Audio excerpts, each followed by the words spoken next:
Hi there, welcome to day 7. So, as you may be thinking, it's the 7th day, maybe we're going to get a rest day. We're pushing on, okay? There's too much to learn, there's too much to do.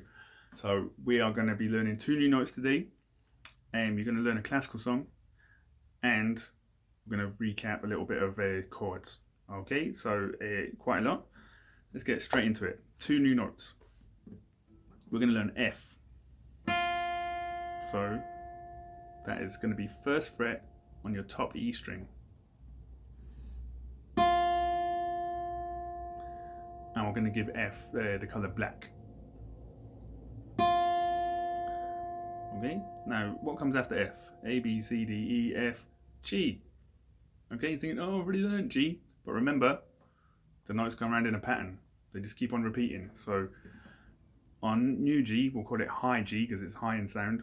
It's 3rd fret on the E string. And I want you to use your 3rd finger for that, okay? Like we talked about yesterday. Just if it's on the 3rd fret, it's 3rd finger. If it's on the 1st fret, it's 1st finger. So here we go. There's F. And here's high G. I'm going to keep G as in red, okay? We won't get a new colour because it's still a G. So we'll just keep the same colour. So if you want to take a minute, familiarise yourself with those 2 new notes, and then we're going to get into a little bit of an exercise. Ready for an exercise? Now, I want you to hold down your F note, 1st fret on E, with your 1st finger, and then I want you to see if you can get your 3rd finger onto G while your 1st finger stays put. So it's not going to come off, it's going to stay there. And this may hurt a little bit. I'm sorry, it's just going to have to, you're just going to have to do it. Okay, so the 1st finger has to stay down while you try and get the G in place. So we'll just do F, and try and stretch up and hold down the G with our 3rd finger, and then back off again to F. Right, do you want to do that again? So we're going to go F, G, F. 1, 2, 3, 4.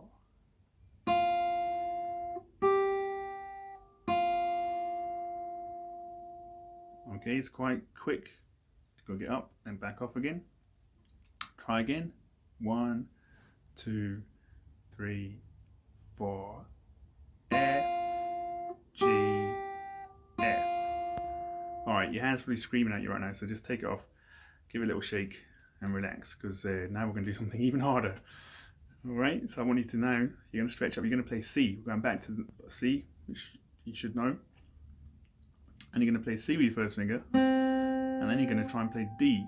Same technique, keeping the 1st finger in place and stretching your 3rd finger up to the D. After 4. 1, 2, 3, 4.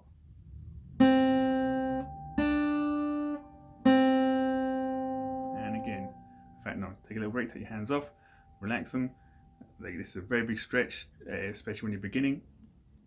But it's going to help you, okay? It's going to mean ultimately you'll get faster, you'll be able to do better stuff. 1st finger on C, on to D. We'll do it 2 times now, okay? 1, 2, 3, 4. C, D, C. Hold it. Again, 1, 2, 3.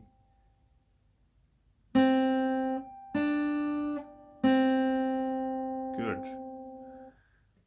Okay, we're not done yet. We're not done, so give your hand another little rest if you need to, and pause a bit. If you're cramping up a lot, then maybe just stop, give it a couple of minutes.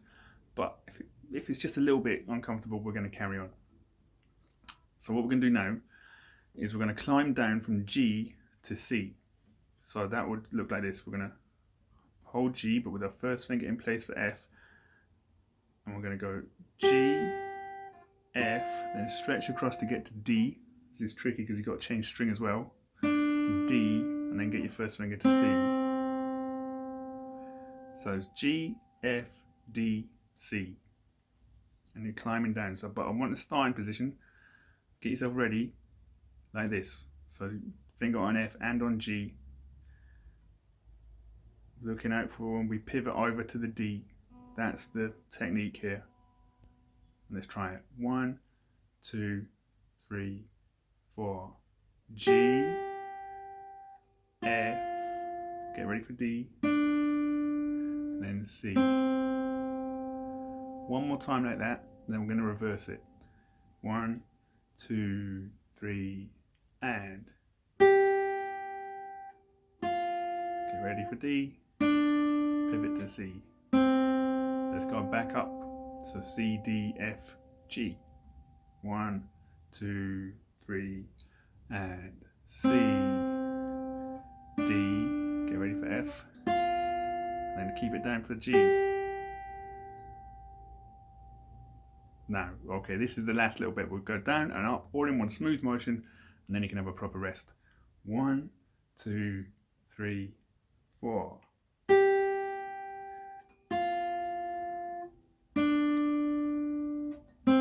Start from C, up to D. Pivot to F, then G. Alright, well done. If that was hard, it was supposed to be. Okay, I know you might think, why is he doing this to us? It's because I care. Honestly, it's because I care and I want you to get good and I want you to have good technique from early on. Let's do something different now. We're going to talk about rhythm again because we love rhythm. Without rhythm, there's no music. But we're going to talk about how we write rhythms. Because I've been showing you Lego and blocks of colour and you're thinking, I have never seen a musician read that. This guy's crazy. So this is how we would really write a rhythm if we wanted to. If we wanted to signify this is a 2-beat note, or this lasts for 4 beats, or here's a bunch of ones. This is what it looks like. You've just got different symbols for different note lengths. So have a good look. Think about it. Say, okay, that little one there, that means it's a 1 beat. This means it's a 2. This means it's a 4. So now we're going to play Pashbel's Canon. And this is a very famous song. You've probably heard it. And we're just going to play one little segment of it. And what we'll do is we'll put a backing track in so you can get into the sort of classical, vibey mood. We're just going to practice. It uses a lot of the notes we already know. Not all of the notes, but most of them. It's what it looks like. You've got the different colours for the different notes. And you've also now know that these beats are all 2s. That's right, each one will last for 2 counts in your head. And it's going to play it. It sounds like this.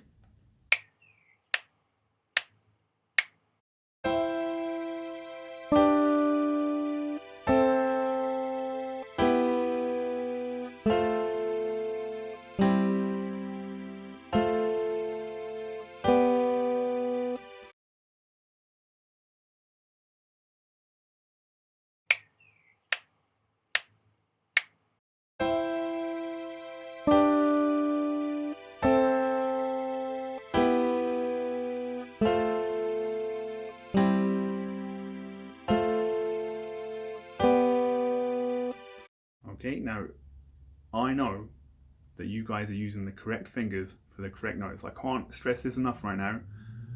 If it's 3rd fret, you use your 3rd finger. If it's 1st fret, 1st finger, so on. Okay, don't be one of these 1-finger players. Don't do it. And what I'm going to do now is I'm going to loop it round. You're going to hear the whole song twice. You're going to see if you can play it smoothly and continuously twice through. No gaps in the middle. It's all up to you.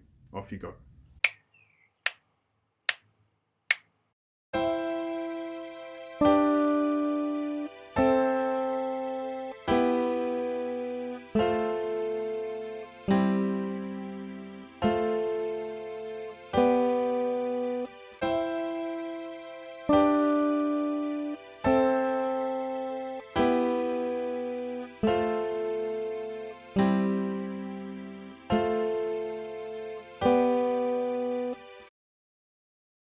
Right, I hope that went well. If it didn't, you can play again. If you just think, I'm just not going to get that today, I'll leave it for another day, then leave it for another day. We're going to go back to our chord. What chord was it? That's right, E minor. So, let's get in position, see if you can get it. second fret on the A, second fret on the D, all the other strings open. And let's just strum it gently.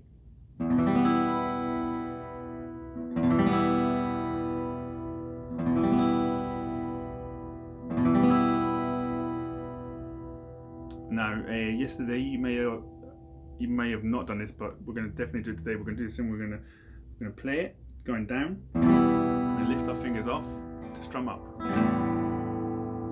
and then we're going to get our fingers back down just before our right hand hits the strings to strum it again.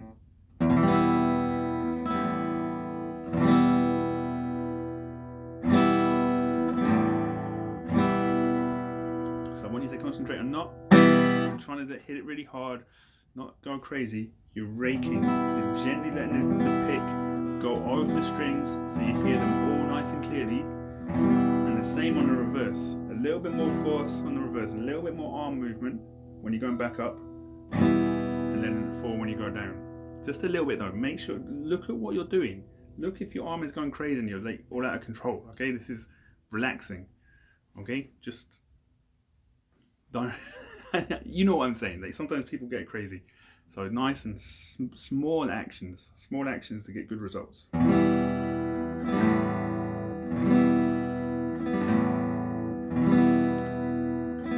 Just practice that with me. So the trick is your left hand fingers have to go down on the fretboard just before your right hand strums or your left hand strums, whichever hand is strumming. A few more times. So you get nice clean notes.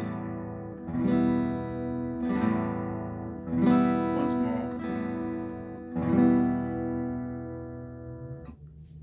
And then stop the strings. How'd that feel?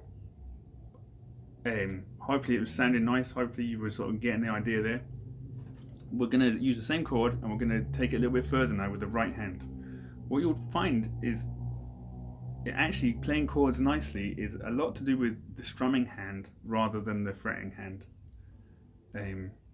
Everyone gets very focused on, oh, I've got to hold this complicated shape, I don't know how it works. To make it sound good, it's the right hand that's doing all the work.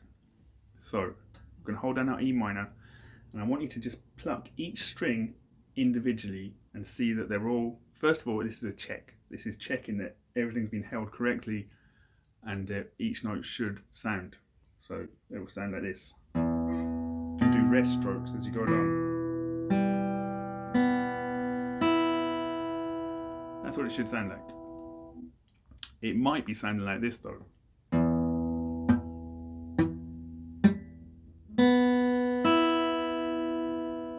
Various problems that could be happening. Like one, you might not be pinching hard enough with your left hand firmly enough to hold these two notes down. Okay, so you got to make sure they're held to get these two down.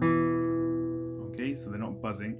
And the other problem that you may be having, as everyone can see here, is your finger might be accidentally curling over and blocking the open G. So you get up onto your fingertips. G can ring.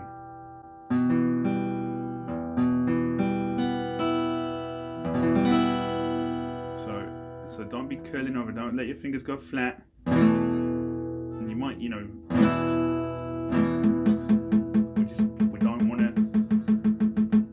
don't want any duff notes. Okay, so that's why I've been going on all week about clamping with your wrist, clamping with your hand, and up on your fingertips. When you're beginning, you really have to exaggerate this. As you get better and more relaxed and the muscles build in your hand, you'll be able to sort of relax a little and you won't be so much like this sort of very prim and proper guitarist. You look more cool, but in the beginning, you've got to do the hard work. There's E minor. Now, if you're feeling comfortable with that, there's a little extension we can do. If you just want to practice what we've already practiced in regards to the chord, just do that. But if you want to go a little bit further, again, it's the right hand thing. You're just going to practice plucking up and down the first four notes.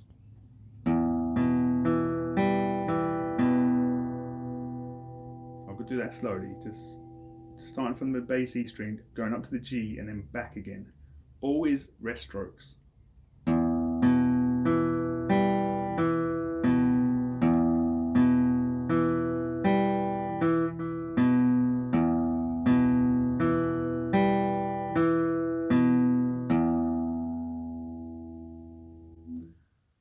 sounds quite nice. It's quite menacing. It's quite sort of a, I don't know what it is, but it's just another thing you can do with a chord. You don't have to strum it. You can pick out the individual notes and start to get these nice sort of ringing harmonies.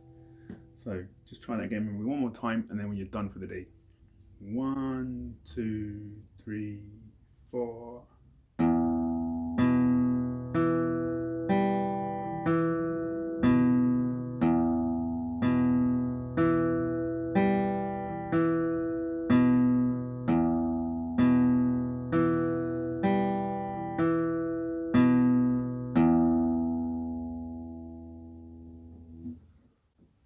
Okay, that's you. Now, tomorrow is day 8. We're kind of changing direction a bit on day 8. The next bunch of days, we'll be learning about just a different way of looking at reading music, and it's going to be fun. All right, see you soon.